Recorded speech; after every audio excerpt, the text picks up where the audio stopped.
Hello! Salut tout le monde, j'espère que vous allez bien, que vous êtes en pleine forme. J'attends que les personnes qui seront avec moi en live se connectent et que je puisse vous voir. Tac! Et bienvenue aux personnes qui nous regarderont en replay. Peut-être que vous êtes en vacances, grand chanceux. Et peut-être que vous travaillez moins chanceux. En tous les cas, bienvenue à vous sur ce café Graines de conscience. J'espère que vous êtes en pleine forme. Ah, moi, j'adore ces périodes estivales, que je travaille ou que je travaille pas, même si, bon, je travaille toujours un peu en fond. C'est toujours des périodes, moi, que j'adore. Parce qu'il y a moins de monde à Paris, donc même quand je suis à Paris, bah, c'est plus, voilà, c'est plus aéré, c'est plus aérien, c'est plus léger. Et puis il y a le soleil, normalement. Et quand on n'est pas là, bah, c'est sympa aussi parce qu'on profite de nos vacances et je repars, moi, demain, un petit peu, rejoindre mon ami que vous connaissez pour certains, qui sont dans d'autres espaces ou qui ont été dans d'autres espaces. Demain, je pars rejoindre mon amie et la merveilleuse sophrologue Amélie Turet-Pernel pour passer une semaine de vacances avec elle. Hello Bérangère, j'espère que tu vas bien. Je suis contente de te lire et de te savoir là. N'hésitez pas à me faire signe quand vous arrivez. Je suis un peu malade, je ne sais pas vous, mais alors je ne sais pas si c'est des changements de température. Il y a pas mal de choses qui se passent moi dans ma vie perso, donc peut-être que aussi le corps travaille. Salut Astrid, bienvenue. Salut Karine, je suis contente de te voir aussi. Oui, dites-moi si vous m'entendez bien, si c'est OK pour vous. Ah, je suis gênée par les notifs, alors attendez. Touc, touc, ne pas déranger. Hop, voilà. Hop, oui, dites-moi si le son est OK, si vous m'entendez bien. Ce qu'il y a eu, c'était la dernière fois sur le dernier café, je crois. Non, celui qui était, que j'avais fait de vacances, où je parlais et en fait, personne ne m'entendait. Dites-moi juste si c'est OK et après, bon, on va démarrer. Hey. Moi, je suis en pleine forme, hein, vous avez vu. Dites-moi si vous m'entendez bien, s'il vous plaît. Joël, hello, super son, belle image. Ok, bon, bah parfait. Eh bien, c'est génial. Alors, on va pouvoir y aller.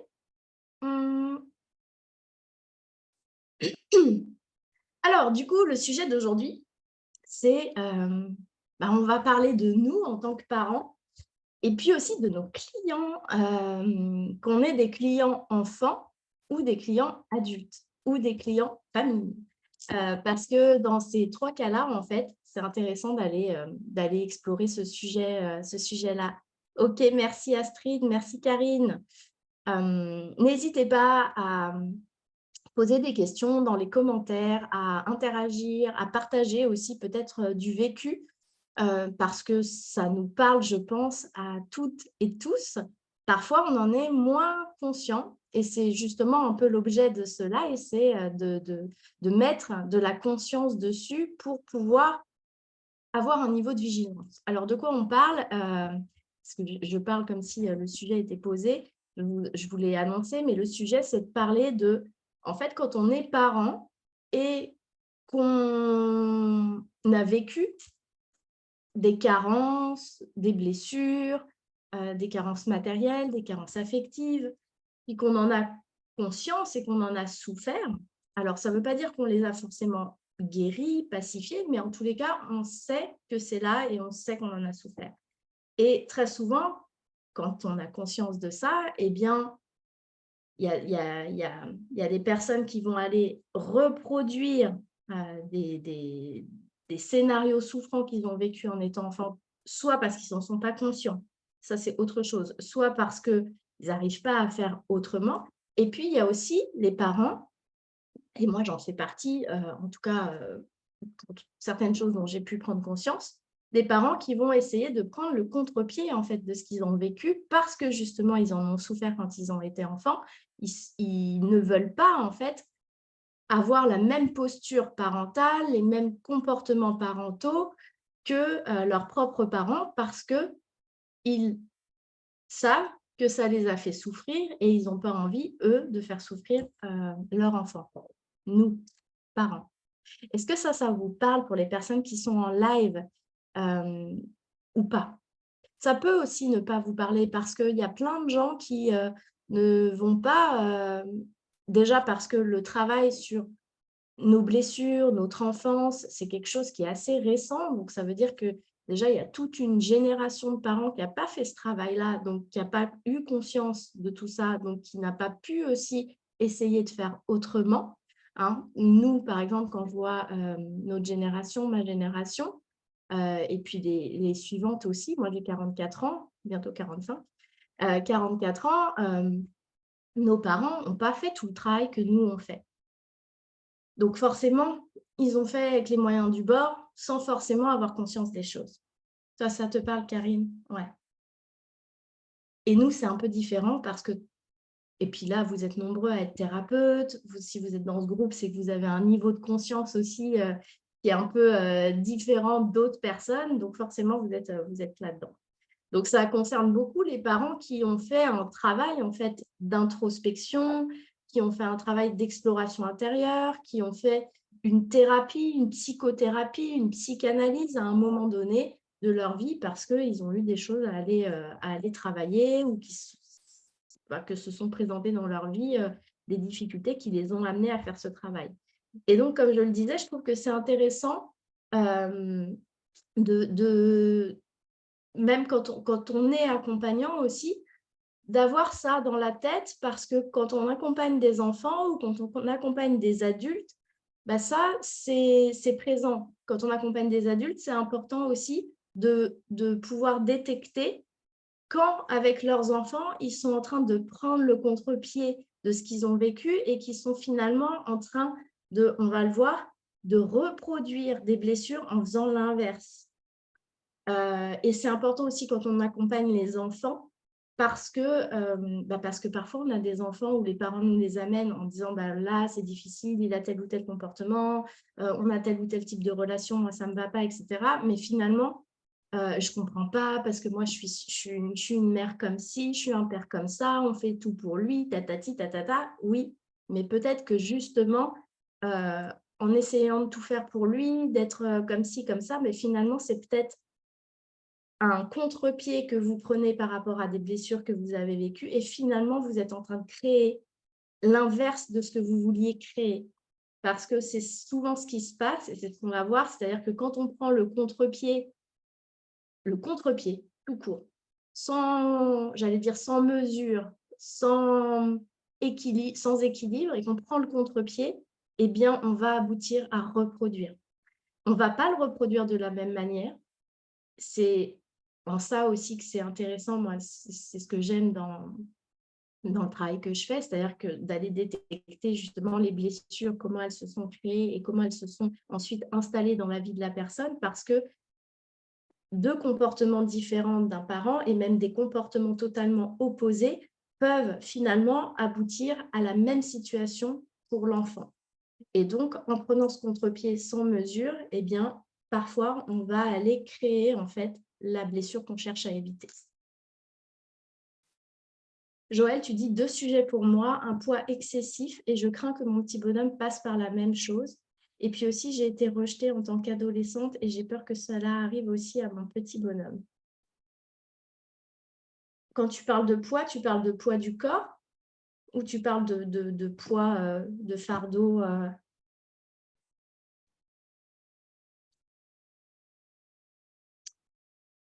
Donc là, c'est plus que tu as la peur qu'ils vivent les mêmes choses que toi.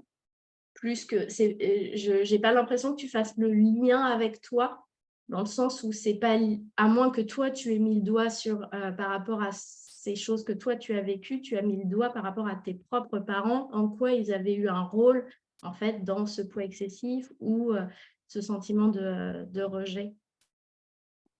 Donc pour moi, quand on a pris conscience en fait de ces carences affectives, j'ai aussi envie de poser un truc, c'est que, quand je vous disais, moi aussi ça me parle, hein, c'est que je suis pas parfaite, hein. Je suis pas parfaite. Heu, je pense que je suis consciente de beaucoup de choses et je travaille beaucoup à être de plus en plus consciente, toujours à grandir mon niveau de conscience, mais je suis pas parfaite. Hem, D'ailleurs, je pense que personne l'est et les gens qui disent qu'ils le sont ou qui veulent faire croire qu'ils le sont, ça n'est pas possible. Hem, donc je crois que, ce qui est important, c'est, d'être vigilant sur, en fait, où on met le curseur.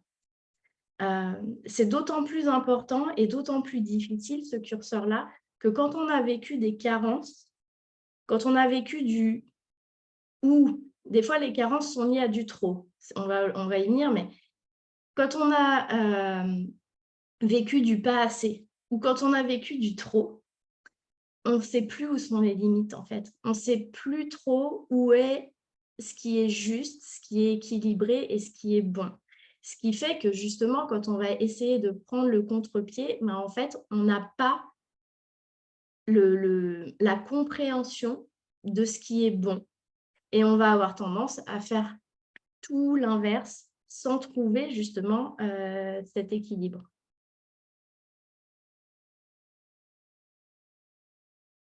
Ta maman t'a passé l'idée sans le vouloir évidemment qu'on n'était pas aimable en étant trop gros. OK, OK. Alors après toi, tu as, probablement un autre message à passer à ton fils, sauf si cette croyance, en fait, tu l'as pas, mmh, transcendée, dépassée, vraiment. C'est-à-dire que tu peux très bien au niveau de ta tête, t'être dit: «Non, ça, c'est pas vrai». Mais si c'est pas totalement, incarné en toi, tu auras beau dire, on va on va d'ailleurs, enfin, je vais en parler, on a beau dire quelque chose, si au fond de soi, c'est pas ce qu'on pense vraiment, que cette croyance, elle est toujours là, bah, l'enfant, il le perçoit, en fait. Donc l'enfant, entre les mots et ce qu'on vibre, ou les mots et nos comportements, lui, il ressent, et il voit ce qu'on fait et ce qu'on vibre. Donc c'est important aussi de voir, Joël, si toi, c'est clair pour toi et que c'est vraiment incarné que non, cette croyance, elle est fausse. Et parfois, encore une fois, hein, dans notre tête, elle est fausse, mais au fond de nous, elle est toujours là. Et peut-être qu'il y a quelque chose aussi, à aller travailler au niveau transgénérationnel si c'est quelque chose qui redescend, tu vois? Ouais, je m'en doutais, c'est pour ça que je te le disais, Joël, parce que souvent, on a des choses comme ça qui sont liées à notre enfance, on les a tellement ressenties ou entendues, ou observées et puis on a tellement grandi avec que finalement, on on grandit en se disant: «OK, cette croyance-là, je ne veux plus y croire, donc je vais m'en détacher, mais en fait, je vais la rejeter». Mais à l'intérieur de nous, elle est toujours là. Donc c'est d'aller faire ce travail-là aussi. Puis, encore une fois, il y a peut-être quelque chose de transgénérationnel. Donc ça ce que je disais, c'est que quand on a eu du pas assez, quand on a eu du trop et ben, à un moment donné, on ne sait plus en fait où mettre le curseur. On ne sait plus ce qui est juste. On ne connaît pas vraiment les limites en fait. Hem et en plus, on ne connaît pas l'inverse. C'est-à-dire qu'on a une souffrance qui a été liée à des comportements mais on n'a pas vécu l'inverse, donc on n'a pas cette appréhension de, bah, l'inverse aussi, ça peut faire du mal ou ça peut être mauvais pour mon enfant. Alors, on va partir de plein d'exemples parce que, je pense que dans ce cas-là, c'est le plus intéressant, c'est de regarder des exemples. Bah, par exemple, une maman, on va prendre le cas d'une femme, même s'il y a des hommes qui vivent, évidemment, des des abus sexuels, physiques et cetera. Mais si on prend l'exemple d'une maman qui a vécu des abus quand elle était petite, eh bien, cette maman, et c'est normal, va porter en elle la peur des hommes, par exemple. Des hommes ou des hommes plus âgés. Après, les peurs, les croyances, etc. sont à aller affiner en fonction des personnes parce que tout le monde ne projette pas les mêmes choses, mais elle a peur des hommes. Et cette peur des hommes, tout ça, c'est des exemples que j'ai vus dans mes accompagnements. Cette peur des hommes, eh bien, elle va, sans le vouloir, le transmettre à sa fille. Elle ne va pas forcément lui dire de faire attention aux hommes, que les hommes sont dangereux, mais sa fille va ressentir à travers le comportement de sa mère et à travers la connexion émotionnelle à sa mère en présence d'hommes, ou dans certaines situations, sa fille va ressentir que sa mère a peur des hommes, que sa mère voit les hommes comme des dangers. Et du coup, eh bien, en voulant protéger sa fille de ce qu'elle-même a vécu, eh bien, elle va transmettre à sa fille la peur des hommes, et avec toutes les conséquences que ça peut avoir, parce que quand cette peur, elle n'est pas rationnelle, oui, il y a des hommes, malheureusement, qui sont dangereux. Il y a des hommes qui ont des pulsions sexuelles qui ne sont pas OK, mais ce n'est pas le cas de tous les hommes. Et du coup, elle peut transmettre ça à sa fille, et sa fille va avoir peur de tous les hommes derrière, avec toutes les conséquences que ça peut avoir. Parce que ça peut avoir des conséquences à plein de niveaux. Et là, je ne vais pas rentrer dans toutes les possibilités parce qu'il y en a énormément, mais peut-être que cette fille devenue plus grande, ou même enfant ou adolescent, va prendre beaucoup de poids pour se protéger du regard des hommes, pour ne pas se sentir désirable ou désirée. Peut-être que cette femme eh bien, va ne jamais être en couple parce qu'elle a peur des hommes, ou peut-être qu'elle va choisir des hommes qui en fait ne lui correspondent pas parce qu'elle va chercher à se protéger. Et finalement, la maman, en voulant faire bien, va peut-être transmettre quelque chose qui n'est pas juste pour sa fille. Et en même temps, ce qui est important aussi, c'est que le fait d'avoir vécu ce qu'on a vécu, et là, en l'occurrence, d'avoir vécu ça, va aussi amener cette femme, cette maman, à faire attention à certaines choses. Et c'est là que l'histoire du curseur, elle est intéressante et elle est importante. Et je me souviens d'une cliente, notamment, avec laquelle j'avais travaillé, où je lui expliquais que même si elle était allée à contre-pied et qu'effectivement, elle avait transmis probablement sa peur des hommes, elle avait aussi fait des choses que font pas d'autres parents et qui sont des bonnes choses. Par exemple, il y a des parents qui n'ont pas vécu les abus, et heureusement, il y en a aussi, qui n'ont pas vécu les abus, et pour qui ça... Ils vont même, par exemple, ils vont partir avec des amis en vacances, et ça va pas leur effleurer l'esprit de ne pas mettre leur petite fille de 8 ans dans la même chambre que le garçon de 14 ans, par exemple. Parce que c'est quelque chose qu'eux n'ont pas vécu. Ils ne se disent pas qu'un gamin de 14 ans, il a les hormones en ébullition, etc. Que peut-être en présence de cette petite fille qui, elle, ne va pas forcément mettre de barrière par rapport à sa nudité, etc., bah, peut-être que ça va faire quelque chose. Et il peut arriver qu'il se passe quelque chose. Là où ma cliente, en l'occurrence, ça, par exemple, c'est quelque chose où elle était super vigilante. Et ça a du positif, du coup. Parce que aussi, parfois, les abus sexuels, ils arrivent dans des situations où, effectivement, on ne se rend pas compte, en fait, qu'il y a des situations qu'il vaut mieux éviter de provoquer. Si on prend un autre exemple, il y a... c'est un exemple que j'aime bien, mais c'est le parent qui n'a pas reçu suffisamment de marques d'affection quand il était enfant, qui a été voilà, en souffrance parce que son parent, sa mère, son père ne lui disaient pas assez qu'il l'aimait, ne lui montraient pas assez qu'il l'aimait, il ne s'est pas senti aimé, pas suffisamment en tout cas. Ce parent, par exemple, il peut être un parent qui va dire « je t'aime tout le temps », qui va dire « je t'aime, je t'aime, je t'aime, je t'aime ».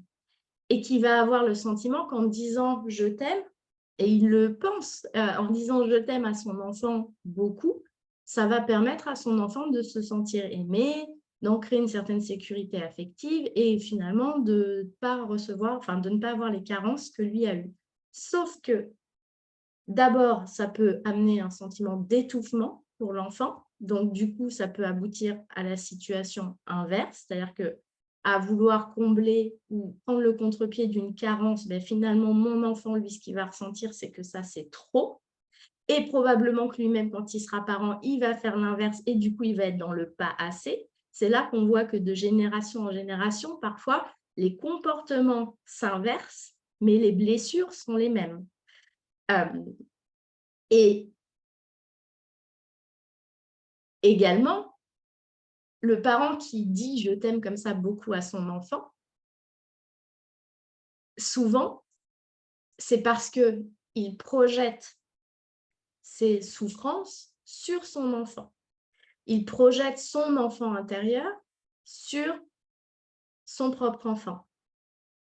Donc finalement, ce n'est pas à son enfant qu'il dit « je t'aime », c'est à son enfant intérieur, c'est à lui-même. Et ça, l'enfant, le vrai enfant, peut le ressentir. Ce qui fait que cet enfant, il va ressentir que son parent lui dit « je t'aime », mais qu'en fait, ce n'est pas à lui qu'on dit « je t'aime ». Et donc, ce « je t'aime », il ne va pas avoir la valeur que le parent essaye de lui donner en le disant à son enfant. Et donc, l'enfant ne va pas se sentir aimé. Il va, lui aussi, avoir cette blessure de « je ne me sens pas aimé », pas parce qu'on ne m'a pas dit « je t'aime », mais parce qu'on me l'a dit et que derrière, ce n'était pas à moi vraiment qu'on le disait. Vous voyez? Ça, c'est hyper intéressant. Typiquement, moi, je fais partie des gens qui ont fait ça. Voilà, des gens qui ont beaucoup, beaucoup dit à leurs enfants qu'ils les aimaient. Mais c'est vrai, je les aime, hein. Mais parce que je projetais sur eux, moi, mes carences affectives. Et du coup, finalement, à un moment donné, bah justement, parce que j'ai pris conscience, parce que je fais ce métier-là, parce que c'est des choses dont je ne me rendais pas compte avant, j'ai pris conscience que en fait, le dire trop, ce n'était pas bon pour eux. Parce qu'en plus, il y avait une part de moi qui ne le disait pas à eux, qui se le disait à elle-même. Donc, ça m'a permis de retrouver un équilibre dans ma manière de relationner avec eux, de leur montrer mon amour. Et puis surtout, j'ai travaillé sur l'amour de moi pour ne pas avoir ce besoin d'aller me dire « je t'aime » à travers mes enfants, finalement. Ça te parle, Karine? Ok. Ouais. Je pense qu'on est nombreux à faire ça, Karine. Mais c'est important parce que, tu vois, et c'est important de voir que finalement, en prenant deux chemins différents, bien, l'enfant va, encore une fois, pas forcément se sentir aimé, alors que c'est justement l'inverse qu'on cherche à faire. Je peux prendre un autre exemple qui va être le parent qui a, par exemple, souffert d'être réprimandé, d'être peut-être violenté, insulté, pour rien, gratuitement, parce qu'il avait un parent qui était violent, qui était humiliant, plein de raisons. Bah, ce parent, pour prendre le contre-pied, parce qu'il en a souffert, va, par exemple, être laxiste. Il va, quand son enfant va faire des bêtises ou va faire des choses où normalement un parent qui est dans son rôle éducatif va dire à son enfant « là, non, c'est pas bien, là, tu vas dans ta chambre, tu as fait une bêtise, là, tu vas au coin », enfin, j'en sais rien, peu importe la manière dont on le fait, enfin, pas peu importe, mais en gros, on fait comprendre à l'enfant que son comportement n'est pas OK dans notre rôle éducatif, bah, ces parents-là ne vont pas le faire, par exemple. Parce que, alors là aussi, parce qu'ils projettent leur enfant intérieur sur leur propre enfant, mais ils ont peur de faire du mal à leur enfant. Ils ont peur que leur enfant se sente comme eux, violenté, humilié, bridé. Et puis aussi, ce que je vous disais, c'est que le parent, dans ces cas-là, il ne sait pas où est la limite.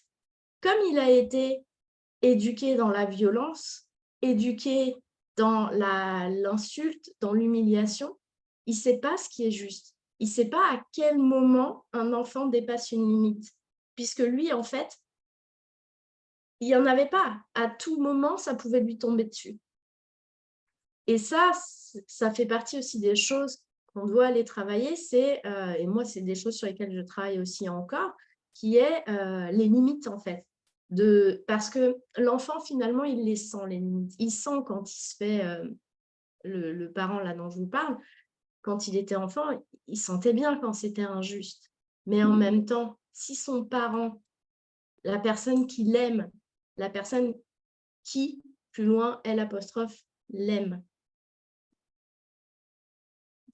le réprimande, l'insulte, le violente, c'est qu'il a dépassé une limite. Donc, il sent que cette limite, elle n'est pas juste, mais en même temps, son parent lui montre que c'est une limite qu'on ne doit pas franchir sous peine de violence. Donc, il ne sait plus, en fait. Ouais, exactement, Karine. C'est aussi la peur de ne plus être aimé par l'enfant. Effectivement.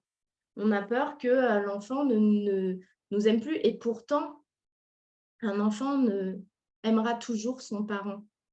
Il y a toujours une part, et d'ailleurs, c'est ce qui fait que c'est difficile aussi quand on travaille sur son enfant intérieur, c'est que on sent que les enfants qui ont eu des souffrances avec, les adultes qui, quand ils étaient enfants, ont eu des souffrances avec leurs parents importantes, sont toujours en fait en recherche de ça avec leurs parents. Parce qu'un enfant aime son parent, toujours, toujours. Et c'est pour ça qu'il y a des enfants qui, on aime nos parents représentent notre sécurité, représentent notre socle, quoi qu'ils nous fassent, quoi qu'ils nous disent. Euh, et effectivement, c'est difficile d'intégrer en tant que parent, quand on a souffert, de se dire, OK, je peux m'imposer, je peux mettre des limites, je peux parfois être dur, et ça n'empêchera pas mon enfant de m'aimer. Et puis des fois, moi je me souviens, hein, un de mes fils, ils sentent en plus nos failles là-dessus.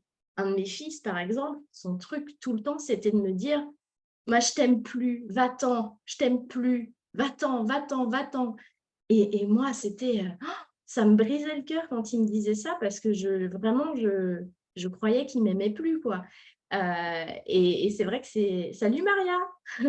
C'est vrai que c'est difficile, ça, Karine, tu as raison. Et ça implique de retravailler, en fait, sur, pareil, la relation parent-enfant, son lien à soi-même, mais son lien aussi à son enfant, et de se réapproprier, en fait, le rôle éducatif du parent. Parce que c'est aussi notre rôle d'éduquer les enfants, et le problème des parents qui ont peur de ne pas être aimés par leur enfant, c'est qu'effectivement, c'est des parents de la même manière là, que le parent qui a souffert d'être réprimandé, qui va être laxiste. Le problème, c'est que ça va aboutir à des enfants qui n'ont pas de limites, et des enfants qui, du coup, ont des comportements qui sont inappropriés, qui sont parfois mal polis, mal élevés, qui n'ont pas d'éducation, de savoir-être avec les autres, en fait. Mais ouais, très bon point. Il y a aussi les parents qui, par exemple, mais ce sont des exemples, hein, ça ne veut pas dire que c'est ces points-là qu'il faut regarder, mais c'est juste pour voir en fait la manière dont ça se passe. C'est le parent qui, par exemple, a vécu dans un environnement, quand il était enfant, qui a vécu dans un environnement hyper prude, où le corps, la sexualité, c'était tabou, par exemple. Eh bien, peut-être que donc lui, il a intégré que le corps, la sexualité, enfin, il a vécu dans un environnement où le corps, la sexualité, c'est tabou, et puis il a pu en souffrir. Voilà, il a pu souffrir de ça.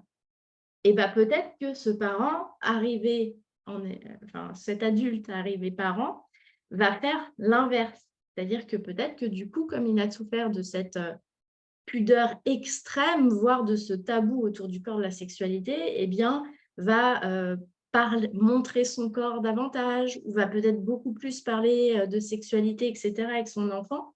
Mais comme, encore une fois, il ne connaît pas la limite, parce que justement, lui-même, en étant enfant, il était dans un extrême, eh bien, peut-être qu'il va avoir un comportement que l'enfant va vivre comme incestuel, parce que ça va dépasser les limites de l'intimité de l'enfant. Et dépasser les limites de l'intimité d'un enfant, ce n'est pas forcément par l'exposition. Ça peut être simplement par les comportements, par les mots, euh, par l'énergie aussi. Voilà. Donc, Donc, vous voyez, et si on prend le même exemple, mais à l'inverse, c'est-à-dire qu'un parent qui va avoir, par exemple, grandi quand il était enfant dans un environnement où le corps, la sexualité était exposée et que lui, il s'est senti intrusé, eh bien, peut-être que quand il va être adulte, il va faire l'inverse et que du coup, il va en faire un tabou. Attention, on ne montre pas son corps, on ne parle pas de sexualité, ou alors il faut attendre que les enfants soient très, très grands, etc. Et finalement, ça va aboutir à la même situation où il va y avoir un malaise en lien avec le corps, la sexualité. Et finalement, ça montre bien qu'en ayant des comportements opposés, ben, on peut arriver à la même blessure. Vous voyez? Et c'est ça qui est intéressant, c'est de voir qu'en prenant ce contre-pied, finalement, souvent, on reproduit le schéma. Un parent qui a vécu dans le manque matériel et financier, qui a fortement ressenti, par exemple, que c'était présent, que c'était souffrant pour ses parents, cette histoire de manque d'argent, bah, peut-être qu'il va tout faire pour gagner beaucoup d'argent, ou en tout cas suffisamment d'argent pour être très confortable, et peut-être qu'il va se tuer à la tâche, se tuer au travail, travailler énormément, etc. Et il va transmettre à ses enfants qu'il faut travailler dur pour gagner de l'argent et réussir sa vie. Et finalement, en prenant le contre-pied, bah, il ne va pas faire du bien à son enfant qui, lui, va interpréter ce contre-pied comme « Ok, donc en fait, il faut travailler dur pour gagner de l'argent. » Les parents aussi qui ont vécu dans des environnements où on ne parle pas, où les enfants sont par exemple exclus de toute discussion, ou à table, personne ne parle. Puis on attend que les enfants soient au lit, dans leur chambre, pour discuter. Alors, ce n'est pas forcément mal, hein, selon les sujets, c'est pas ça que je dis, mais il y a des environnements où vraiment, les enfants, il y a pas de parole. Moi, j'ai eu des clients qui ont vécu, et c'est vraiment traumatisant, où il n'y a pas de discussion. Même, je me souviens d'un client, je crois, où les parents communiquaient par des mots ou des symboles. Si, par exemple, le papa, je ne sais plus ce que c'était, mais je crois que c'était ça, si le papa voulait que la mère lave la salle de bain, par exemple, eh bien, il y avait un code, c'est qu'il retournait le bouchon, enfin la bonde de la baignoire, il la mettait à l'envers, et ça, c'était un code pour la mère pour savoir qu'elle devait laver la baignoire. Et en fait, tout était comme ça. Donc, il avait vécu dans cet environnement où il n'y avait pas d'échange et il n'y avait pas de parole. Bah, par exemple, un parent devenu, enfin un adulte devenu parent peut prendre le contre-pied de ça, et parce qu'il en a souffert, ne plus savoir faire le tri entre ce qui se dit devant un enfant, ce qui ne se dit pas devant un enfant, et parler de tout devant l'enfant. Et peut-être que son enfant va en souffrir parce qu'il va entendre des choses qu'il n'a pas envie d'entendre. Peut-être que du coup, il va se mettre à porter des poids, des responsabilités. Salut Karine! À bientôt, va se mettre des poids, des responsabilités qui ne sont pas les siens et les siennes, parce qu'en fait, il va prendre il va entendre tout ce que ses parents disent devant lui. Donc, c'est vraiment en fait, on voit que du coup, s'il n'y a pas ce curseur qui est mis et qu'il y a ces contre-pieds qui sont pris, on voit que de génération en génération, finalement, les blessures se reproduisent sous des formes différentes, avec des comportements opposés, mais finalement, on aboutit parfois au même résultat. Et puis, c'est ce qui va faire, encore une fois, qu'il y a des enfants qui n'ont plus de limites, des enfants rois, et souvent, les enfants rois, etc., les enfants qui sont, oui, comme on pourrait qualifier de mal élevés, qui n'ont pas de savoir-vivre, etc., je veux dire, ou de respect de l'autre, etc., c'est des enfants qui sont les enfants de parents qui ont vécu dans des environnements souffrants affectivement, et qui du coup essayent de faire l'inverse, mais ça aboutit à un comportement qui n'est pas adapté en société. Et je crois que ce qui est important, c'est de replacer en fait ce curseur au meilleur endroit possible, dans une zone d'équilibre, soit par des comportements, soit par des mots, en posant des mots. Le truc des mots, par contre, c'est que les mots sont souvent pas suffisants. Les enfants, ils sont observateurs de nos comportements et c'est ça qu'ils voient. C'est ça qui vaut vérité pour eux. Également, ils sont connectés à nous dans nos émotions, dans ce qu'on ressent, dans notre énergie. Et c'est ça qui a valeur de vérité pour eux. Donc, si on dit quelque chose et qu'on fait son contraire, si on dit quelque chose et qu'on croit son contraire, si on dit quelque chose et qu'on vibre son contraire, l'enfant, il n'écoute pas ce qu'on dit. Ce n'est pas à ça qu'il se fie.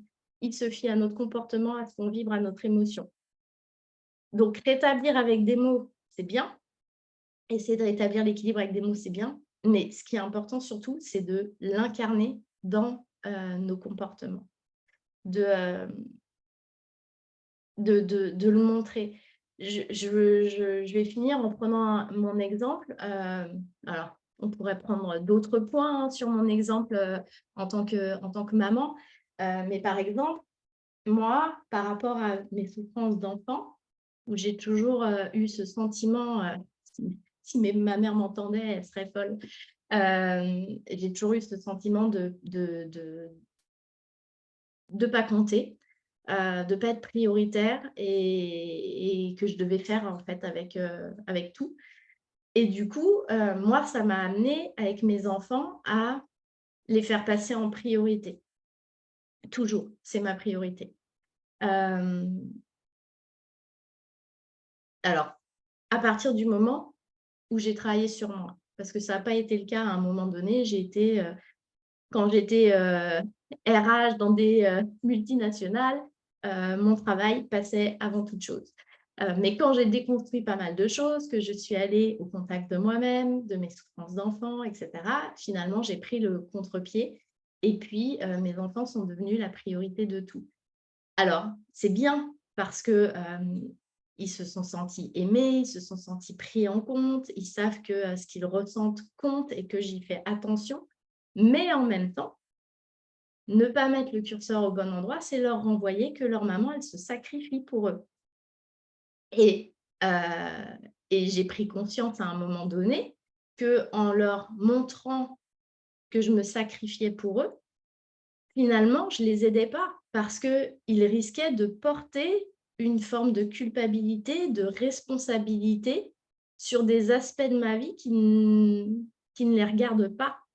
Notamment le fait que je n'ai pas d'homme dans ma vie. Enfin, j'ai des relations, mais qu'ils ne connaissent pas quand elles sont là dans ma vie. Je n'ai jamais fait rentrer un homme dans notre vie.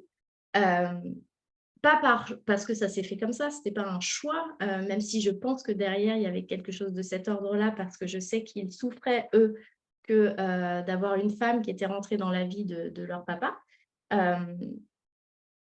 Et du coup, c'est d'être trop, de montrer qu'on se sacrifie, c'est aussi prendre le risque que ils portent cette responsabilité de se dire ah bah si maman elle est avec personne, c'est de notre faute, si maman elle fait pas ci, c'est de notre faute, si maman elle fait pas ça, c'est de notre faute. Et donc le dire qu'avec des mots, parce que je l'ai fait, de leur dire si je fais ça, je le fais par choix parce que j'ai envie de faire ça pour vous, je le fais pas pour me sacrifier, etc. Mais il faut aussi mettre des comportements associés. Vous obligez à mettre des comportements qui sont en adéquation avec vos mots. Et donc, ça veut dire, en l'occurrence, si je continue sur mon exemple, leur montrer que non, je ne me sacrifie pas, que oui, je les écoute, oui, je prends en compte, oui, c'est important pour moi, mais en même temps, ça ne va pas m'empêcher de sortir, de choisir de faire ceci ou cela qui est pour moi et qui n'est pas pour eux. Voilà.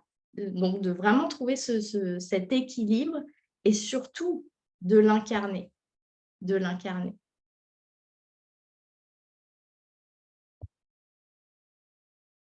Est-ce que ça vous parle tout ça? Est-ce que ça évoque des choses pour vous?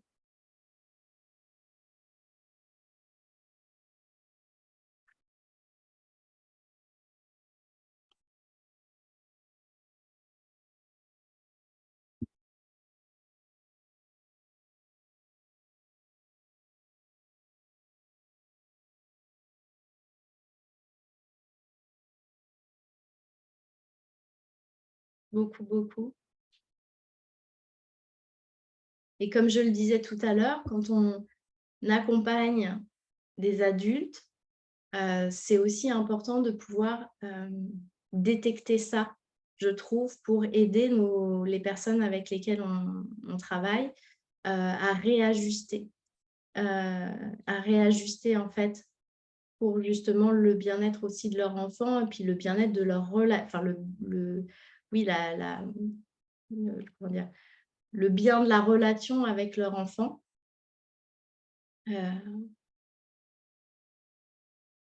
Encore une fois, vous voyez, si je reprends l'exemple de cette jeune femme qui transmettait la peur des hommes à sa fille, c'était pas un truc qu'elle est venue évoquer dans l'accompagnement, mais c'est quelque chose que j'ai perçu, en fait, à travers les échanges qu'on pouvait avoir sur ses comportements, sur ce qu'elle mettait en place avec sa fille et du coup, on est venu quand même sur ce sujet-là parce que c'était important aussi pour sa fille, qu'elle prenne conscience que, bah, finalement, elle transmettait une peur à sa fille qui était pas rationnelle, qui était pas juste, en fait, pour elle.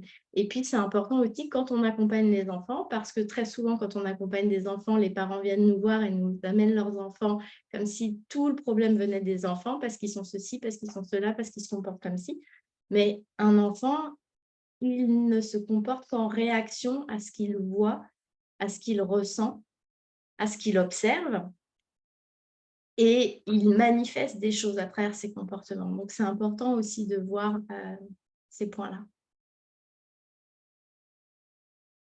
À quel moment on peut conscientiser qu'on n'est plus dans l'équilibre? Ça, c'est pour moi, Mélina et bonjour, je suis ravie de t'accueillir. Pour moi, Mélina, c'est vraiment, à quel moment c'est en fait, plus tu vas avoir conscience de plus tu travailles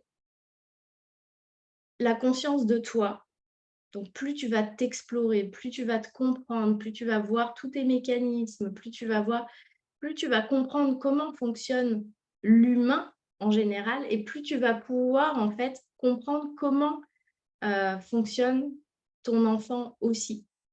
Parce que même si chacun a son histoire, même si chacun a ses réactions face aux événements, on fonctionne tous de la même manière. Et ça, c'est quelque chose qui est très à différence enfin, c'est très important de le différencier d'ailleurs, c'est oui, on fonc les mécanismes psychologiques inconscients, hem, qui se mettent en place dans la psyché, de l'être humain sont les mêmes. C'est un fonctionnement, on va dire universel, mais la manière dont tout ça se met en place est différente d'une personne à une autre ou la manière dont ça se met en mouvement est différente d'une personne à une autre, en fonction de ses fils, de son histoire, de simplement la manière dont elle, perçoit l'information au moment où l'information arrive. Mais plus tu travailles sur toi, en fait, plus tu vas dans cette finesse pour toi, parce que cette finesse, elle est aussi en toi, plus tu vas être capable de la détecter, en fait, chez les autres et donc chez tes enfants aussi et d'éviter, en fait, de tomber, dans quelque chose qui est déséquilibré et puis, ce qui est important, c'est de se dire que encore une fois, on cherche pas enfin, on peut pas être parfait et rechercher la perfection, c'est juste, complètement, hallucinant, la perfection n'existe pas. On peut pas être parfait, mais on peut juste essayer d'être le plus juste possible et voilà. On va s'arrêter là parce qu'il est déjà -10. Pour les personnes donc qui sont thérapeutes, et qui travaillent sur tous ces plans-là, on peut se retrouver donc sur Zoom dans un instant. Je vous accueillerai avec plaisir pour une session, de mentoring supervision, sur le sujet, si vous avez envie de poursuivre les échanges. Et puis sinon, on se voit dans 15 jours, le mardi. On retournera au mardi matin à 9 heures. Et si vous avez des sujets qui vous intéressent, que vous aimeriez que j'aborde, surtout, vous n'hésitez pas. Parfois, ça part d'une question simple et cette question, elle peut amener à, comment dire, à d'autres questions et on peut dérouler le fil. Ouh là là, quel commentaire! Être parent, c'est quoi? entre autres, de les nourrir, nous dit-on, les élever, participer à leur élévation, reproduire, contre-reproduire. En fin de compte, c'est la même chose, notre réaction. N'oublions pas que nous sommes des êtres incarnés, que nous avons choisi un chemin de vie. Toute la magie consiste à réaliser tout et tout notre chemin de vie en interaction avec l'environnement qu'on s'est choisi lui aussi. Ainsi, ce qu'on a pu avoir de bon pour nous ne l'est pas forcément pour nos enfants et vice-versa. Il faut pour moi s'accorder des principes fondamentaux d'élévation, respect et non-jugement versus limite, accueil des événements dans la zénitude, sérénité. Ainsi, pour les parents, les accords Toltec, dans leurs essences profondes, quand on les a bien compris, sont un atout indéniable.